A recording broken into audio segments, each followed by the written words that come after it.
Hi everyone! Today we'll be talking about one of the best songwriters of all time, as you may be able to tell by the shirt. We're talking Billy Joel. Now, I've had the pleasure of spending the last 2 weeks listening to his discography to come up with the cream of the crop. I'm calling this, undeniably, the top 10 best Billy Joel songs. And to stir things up a little bit, I'll have my pick for an overrated song at the end. But in the meantime, let's get to the top 10. At number 10, we have Allentown from The Nylon Curtain. Billy had written the chord progression and melody for a song he was calling Levittown, named after a Long Island town where he grew up near, in New York. But he couldn't get the lyrics right. Almost 8 years later, he would find inspiration by traveling to eastern Pennsylvania. In the town of Bethlehem, the once bustling industrial hub for steel manufacturing had become a shell of its former glory after several mills closed down. In a town not too far from where Joel was raised, it felt similar to home and like a betrayal for a whole generation. The struggle inspired Billy's fierce blue-collar anthem. He worried that titling the song Bethlehem might be interpreted as religious. So instead, he settled on the name of the nearby Allentown. The song begins with Joel detailing the town's economic devastation, as they're closing all the factories down. He relates the heartbreak of the laborers who felt their American dreams were lies sold to them. If we worked hard, if we behaved.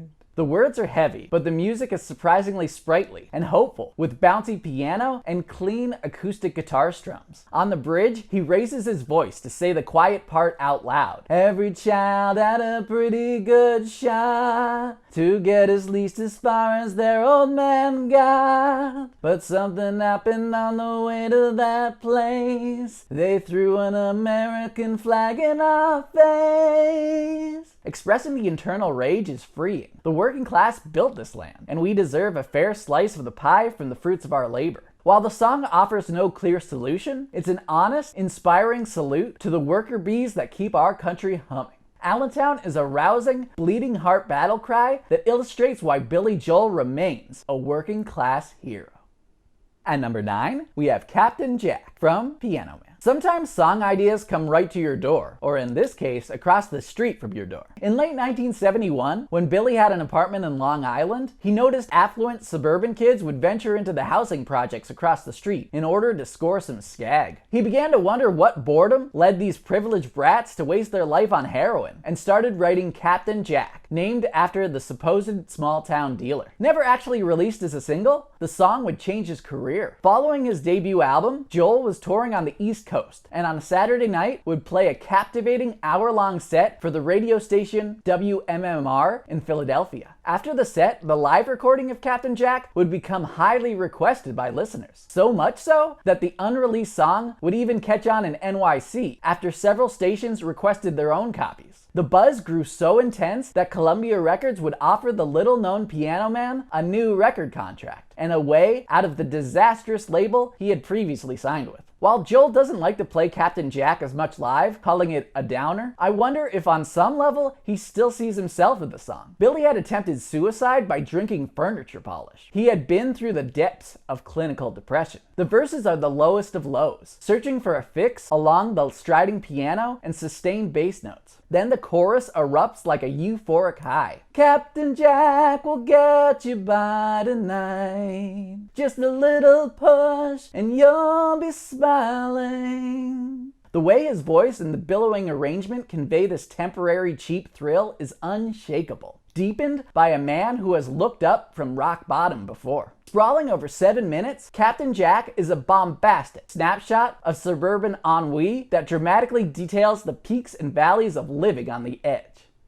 At number 8, we have You May Be Right from Glass Houses. For all of Joel's massive success, the critics have always seemed to give him a hard time. Even today, as celebrated as he is by fans, there is a certain class of music snobs who look down at his great music for being too polished or too commercial. Back in 1980, Joel was riding high, but it really grinded his gears when critics labeled him a schlocky piano balladeer. He considered himself a true rock and roller and wanted to make an album with a real edge. Joel named it Glass Houses, referring to critics in a sly take on the old adage, people who live in glass houses shouldn't throw stones. The album starts off with glass breaking, meant to be a rock being thrown, but in the context of You May Be Right, it almost seems like a window breaking after a brawl. The song revs up with ringing Telecaster blues riffs and a steady driving beat, courtesy of Liberty DeVito, that gives the song a brash East Coast attitude. Billy embodies the role of the modern rebel without a cause, throwing his cares into the wind. He lives with reckless abandon as he prowls around Bed-Stuy and drives his motorcycle in the rain. Joel is all cocksure confidence. He knows he's wrong, but he's too cool to care. He admits, "You may be right, I may be crazy, but it just may be a lunatic you're looking for." Riding with the up-tempo boogie from the band, it's hard not to be swayed by the bad boy charisma. On the bridge, David Brown rips on a scorching Johnny B. Good guitar solo. The tune ends vamping with bluesy harmonica and repeating the earword refrain, "You may be wrong, but you may be right," with it fading out so it remains firmly planted in your frontal cortex. You May Be Right is a raucous, beer-swigging, good time classic. At number 7, we have The Stranger, from the album of the same name. Prior to releasing The Stranger, Joel was on thin ice with Columbia Records. Head honchos were worried Piano Man was a fluke hit, and with the commercial failure of 1976's Turnstiles, Billy was in the bottom of the 9th and down to his last strike. The label wanted him to hire an expert, so Joel contacted famed Beatles producer George Martin. However, Martin would only agree to record it if Joel came to London and tracked with session players. Billy flatly refused. He wanted to make the LP in New York City with his road-tested band. Afterwards, Columbia would suggest Phil Ramone, who had recently worked with Paul Simon. After attending a fiery Carnegie Hall gig, Ramone was sold on why Joel had stuck to his guns. It wasn't just the Piano Man's loyalty. The Billy Joel Band was comprised of ringers with raw energy. The main core included drummer Liberty DeVito, bassist Doug Stegmeyer, and multi-instrumentalist Richie Cannata. After extensive touring, the ensemble was skin tight, and with the band firing on all cylinders, Billy's best album would be recorded in only 3 weeks. The title track starts with striding, smoky piano straight out of a film noir. Originally, Billy played this theme to Ramone and whistled along, asking him what instrument should play the part. Ramone would convince Joel that his lonely whistle fit the mood perfectly. After the prelude, the band slams into a funky strut with vicious fuzzy guitar licks played by twin session slayers Steve Kahn and Hiram Bullock, along with the rhythm section grooving on the one. The group sounds downright dangerous as Joel scats about our duplicitous human nature and the parts of ourselves we try to keep hidden. On The Stranger, the Billy Joel Band surprisingly gave up the funk and showed why they were one of the hottest units ever assembled. At number 6, we have The Entertainer, from Street Life Serenade. In 1974, while Piano Man was hot on the FM dials, Billy was on an endless tour trying to make it last. He took whatever club gigs he could book and occasionally opened for bigger acts like the Beach Boys. During this time, he was under the gun from Columbia Records to record a new album to quickly follow up his radio hit. So in retrospective interviews, Billy has referred to his next LP, Street Life Serenade, as half-baked, hastily put together because he had very little time to create fresh material. Sometimes Joel seems like one of the harshest critics of his own work. Referring to the title track, he said, "I was trying to be Debussy. It didn't work." While no, it's nothing like 19th century French classical, it's a stirring epic track that sets the perfect tumbleweed tone for the album. A portrait of a young artist full of burning desire and uncertainty. The LP also includes the lovely bittersweet Souvenir, an aching meditation on aging and mortality that always hits me directly in the feels. Don't trust Bill here. Street Life Serenade is a stellar album. Inspired by the variety show The Midnight Special, on The Entertainer, Joel took a sarcastic jab on the assembly line of rock stars. A spirited acoustic guitar strum propels the animated rhythm, as Billy spills the tea of living out of hotels and chasing chart toppers. For all his fame, he is keenly aware how fleeting it may be, worrying, "If I get cold, I won't get sold. I'll get put in the back in the discount rack like another can of beans." He's cheekily self-aware as he mythologizes, all while selling the tabloids exactly what they are looking for. With countless clever, quotable lyrics and a careening Moog synthesizer melody that adds to the song's adolescent excitement and trepidation, The Entertainer is a satirical, globe-trotting adventure told with a wink and a smile by one of the slyest songwriters of all time. At number 5, we have Scenes from an Italian Restaurant, from The Stranger. While George Martin didn't end up producing The Stranger, though he would later admit to Joel he wished he had, his influence could still be heard on the album. Billy adored Side 2 of Abbey Road, and how Martin, along with the Fab Four, created a sonic suite where different songs morphed into each other seamlessly. Joel had 3 separate song ideas, and he envisioned trying to mold them together into an epic medley. Scenes from Italian Restaurant is a grand spectacle that would seem like a studio creation. However, it would be recorded straight as a single composition, with Joel and his stellar band tracking it together live in the studio. Even more remarkably, it only took about 7 takes. Phil Ramone would add some finishing touches of orchestration to tie it together, but for the most part, the group nailed the dynamic tour de force with such passion it would become a sing-along staple at every Billy Joel concert. The song is like a rocking slice of musical theater with an actual story arc. It begins and ends as the nostalgic, accordion-laden number, with friends reminiscing about the old days while perusing the wine menu. The song's tempo picks up, with Richie Cannata on a daydreaming tenor saxophone solo, before Billy's pounding staccato piano announces part 2, moving into swinging Dixieland jazz, as Billy glamorizes his sweet romantic teenage nights.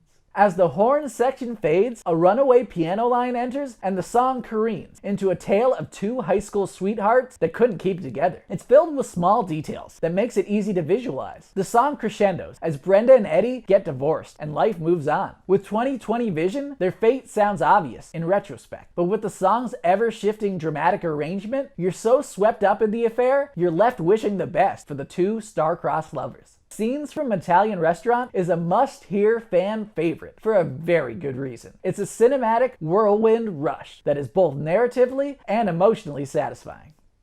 At number 4, we have She's Got Away from Cold Spring Harbor. Billy said that until he saw the Beatles perform on Ed Sullivan, he never thought of music as an actual career. But seeing the sparkle in their eyes pushed him to pursue his rock and roll fantasy. He would drop out of high school while he was too busy gigging around town, and would briefly join 2 short-lived groups. The Hassles, a trippy acid rock band that released 2 dead-on-arrival albums, and Attila, a bizarre heavy metal prog rock duo where Joel howls like Robert Plant, who would also issue a poorly received album. Billy would later refer to it as psychedelic BS. It would probably take some serious contraband to sound like a classic, but it's worth a listen if you're at all curious. It's something else. Once Joel went solo, he would quickly agree to a record deal with Family Records. But in the rush to sign, the 22-year-old didn't realize the contract bound him to the label for a decade. This would be a problem soon after. When his debut album Cold Spring Harbor was finished, the LP would have a technical issue at mastering, causing the songs to play at too high a speed, which made Billy's voice sound like he was one of the Chipmunks. It would take several years and Columbia's lawyers to get Joel out of his original contract. Billy has written many fantastic love songs, from Honesty to She's Always a Woman, but his very best came on that first album. She's Got Away is a stark, stately piano ballad that sees Joel caught up in the honeymoon with his flame. His words are plain spoken, yet profound. She's got a smile that heals me. I don't know what it is, but I have to laugh when she reveals me. With the perfect prose sung with tender sincerity over a wistful, dreamy baby grand, it's easy to get lost in its enchantment. Walking a fine line of sentimentality that never ventures into being overwrought, She's Got Away is a naked, personal poem of affectionate reverence, where a young man's earnest, passionate emotions bleed from his voice and his fingertips. At number 3, we have Only the Good Die Young from The Stranger. Having Phil Ramone produce The Stranger would be a turning point for Joel's career. Phil would become a mentor, riding shotgun for the next 5 albums. A musical prodigy who played violin for Queen Elizabeth at age 10 and owned his own recording studio by age 20, you could hardly find a better teacher. While Ramone had a keen ear, he wasn't the only one who made a major impact on Joel's arrangements. Drummer Liberty DeVito would play with Billy's band for 30 years. His rhythmic mind would help shape Joel's catalog. When Billy demoed Only the Good Die Young, it would have a lurching reggae beat, but DeVito couldn't stand reggae. So instead, he convinced Joel to try the tune with a delayed backbeat that turned the slow skiffle into a rollicking, peppy shuffle. It's hard to imagine the song any other way. It's also difficult to believe it wasn't an instant classic, but Only the Good Die Young originally floundered as a single. It was only after religious groups tried to pressure radio stations to remove the song for its supposed anti-Catholic message that the single caught fire. There's nothing like a little controversy for some good publicity. The hardest type of song to write is an unabashedly happy one. If you intentionally try, it's easy to end up with something hackney and lame. Centered around the slightly risque advances of teenagers, Only the Good Die Young bubbles with youthful exuberance. Steve Kahn's clean acoustic guitar strums on the offbeat of the hand-clapping rhythm, given extra drive from bassist Doug Stegmeyer's dancing low end. Add in the boisterous honky-tonk organ from Richie Kanata, and this party turns into a rager. Billy sums up his devil-may-care mantra: "I'd rather laugh with the sinners than cry with the saints. The sinners are much more fun." And with the undeniable energetic swing lifting our endorphins, who are we to argue? Only the Good Die Young is pure, lusty effervescence and an irrepressibly ecstatic ode to living for the moment. At number 2, we have Piano Man from the album of the same name. Following the release of his debut, Cold Spring Harbor, and the acrimony with the album being pressed incorrectly and subsequently tanking, Billy Joel decided to get away from New York and head west to the City of Angels. While Columbia worked on getting him out of his bad contract with Family Records, he would spend 6 months moonlighting at a piano bar in central LA's Wilshire district called the Executive Room. For fear of being discovered, he performed as Bill Martin, Martin being his middle name. It was in this very dive bar that Joel would meet the real-life characters that populate Piano Man. There really was a man named Paul who worked in real estate and would sit at the bar writing his novel. And the waitress practicing politics was Joel's first wife, Elizabeth Weber. It sounds like an actual slice of life because it is. Billy himself would say later he was shocked and embarrassed when the song became a hit, calling the lyrics limericks. But it's really the lively cast of regulars and the scene-chewing details in the lyrics that bring Piano Man to life. Joel plays a circular progression on a ringing saloon piano. While the notorious self-deprecating pianist often slagged his own ability, Billy's piano playing marvels, flowing alongside the steady, understated rhythm. His words are evocative, documenting the hard luck losers that occupy the bar, from the old man making love to his tonic and gin, through his friend John the bartender, who hooks him up with free drinks but aspires to be a movie star. Though the piano sounds like a carnivore and the microphone smells like a beer, Billy does his best to lift the moods of these unfulfilled dreamers. Piano Man became Joel's signature song because it's an empathetic portrayal of lower-class loners with vivid, quotable details set to an incredible, rousing sing-along anthem.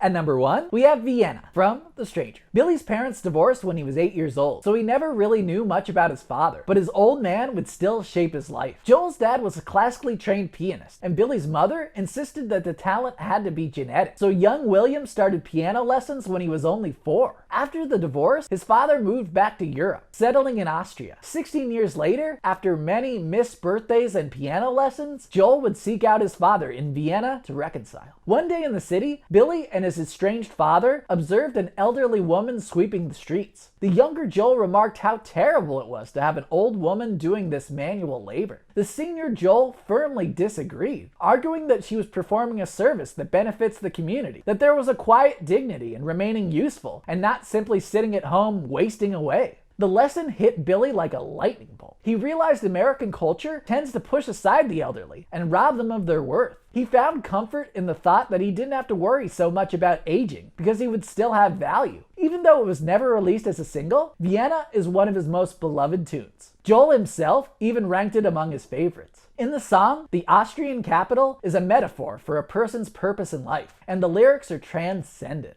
Written from the POV of a wise elder, he advises a young soul that he has his entire life to live. He croons, "Slow down, you're doing fine. You can't be everything you wanna be before your time." The heavy piano chords build, alongside the swelling cinematic arrangement, and Billy's raw passion is on full display. The song reaches its dramatic final chorus with his voice full of fire. He bellows, "You know that when the truth is told, you can get what you want or you could just get old." His delivery and the dynamic music are emotionally stirring, giving us the courage to face adversity and keep our dreams alive. If you ever feel existential dread wash over you, always remember, Vienna waits for you. Vienna is a potent reminder of the preciousness of our time on Earth that reminds us to take life slowly, live in the moment, be kind to yourself, and enjoy the unpredictable ride. With a soaring, unforgettable melody, honest, soulful vocals, and sagely perceptive lyrics, it's Billy Joel at his very best, and truly one of the finest songs ever written. And now, I'll add 2 more songs that almost made the list. The first is Movin' Out, Anthony's song. It's a snapshot of working class angst. Anthony works a menial job and questions whether all the hours wasted in the pursuit of possessions is worth it. Is that really success? What's the point of stressing your life away to own a house out in Hackensack? Over a steady, swaggering rhythm, anchored by Stegmeyer's bass and DeVito's back pocket groove, he asks, "Is that all you get for your money?" Then Joel barrel rolls up the piano keys and strikes sustained ringing chords as he laments, "It seems like a waste of time, if that's what it's all about." Before he gets up the courage to tell Mama Leone he's hitting the road. Movin' Out is a song about giving a middle finger to your boss and leaving in a blaze of glory, with a bewitching groove and a catchy earworm chorus. My other near miss would be And So It Goes. It's a beautiful, melancholy song that serenely ends the metaphorical rocky waters of 1989's Stormfront. It had been written 6 years earlier, though. Joel had been dating model Elle Macpherson, and he felt that their affair was coming to an end. He would say the tune was inspired by a traditional English folk ballad, Barbara Allen, which may explain why it possesses a centuries-old traditional aura. The arrangement is sparse, mainly with elegant piano echoing the soothing grand melody, while Joel sings tenderly, with surging emotions. His words are simple, but cutting, literally the sound of his heart breaking, while trying to find some inner peace. And So It Goes is a gorgeously lovelorn breakup song that deserves to be mentioned among his best. Finally, let's talk about what I consider to be the most overrated song by Billy Joel, and that is Uptown Girl. To me, there is no weaker spot in Joel's catalog than his 1983 album, An Innocent Man. It's the album where Billy jumped the shark. During the time, he was a newly single, world-renowned rock star, and was dating supermodels like Elle Macpherson and Christy Brinkley. He would say the giddy rush made him feel like a teenager, which brought him back to the jukebox music of his youth. I think being gaga about girls might have affected his brain a little. Uptown Girl is an homage to the Jersey Boys doo-wop of Frankie Valli and the Four Seasons. The lyrics aren't his finest hour, but aren't really the biggest offense. The chipper melody is so boringly repetitive that it slowly becomes annoying. Both the verses and the chorus are the exact same. When it finally breaks from that at the bridge, the way he elongates the rhyme, mind, almost sound like a childlike taunt. It's also so overproduced that it's as artificial as an advertising jingle. There are 10 credited backup singers combining to make it sound this bland. And for all the song's spunky upbeat tone, it really comes off as cheesy and insincere. Somehow, Uptown Girl is Billy's second most popular song. That's crazy talk. It's the corniest song he's ever released. I'm sure there will be those with 80s nostalgia who will vehemently disagree, but for me, Uptown Girl is overrated. As you're still watching, I wanted to share a deep cut as well. For that, I'm shining a light on Oyster Bay. Named after where he was raised in Long Island, this unreleased song was written by Billy back in 1972, and the demo version would finally be released in 2002 as part of the My Live's 5-album box set compilation. The whole collection is mostly for diehards, but Oyster Bay is a shining diamond within the treasure trove. Not merely some low-budget demonstration, the song is filled with humming church organ, twangy guitars, and thundering drums. Joel's dynamic piano lines follow his passionate vocals, starting hushed and reserved, before epically erupting as he daydreams about taking it easy back home. It's a spectacular, rose-tinted love letter to his hometown. If you haven't given Oyster Bay a listen, you should definitely check it out. So there you have it. That was undeniably the top 10 best Billy Joel songs. So, how wrong was I? Do you agree? Do you disagree? What's your list look like? Do you think Uptown Girl is one of his best songs? Let me know. And if there's any songs I missed, let me know in the comments below. Hope you stick around, and thank you for watching.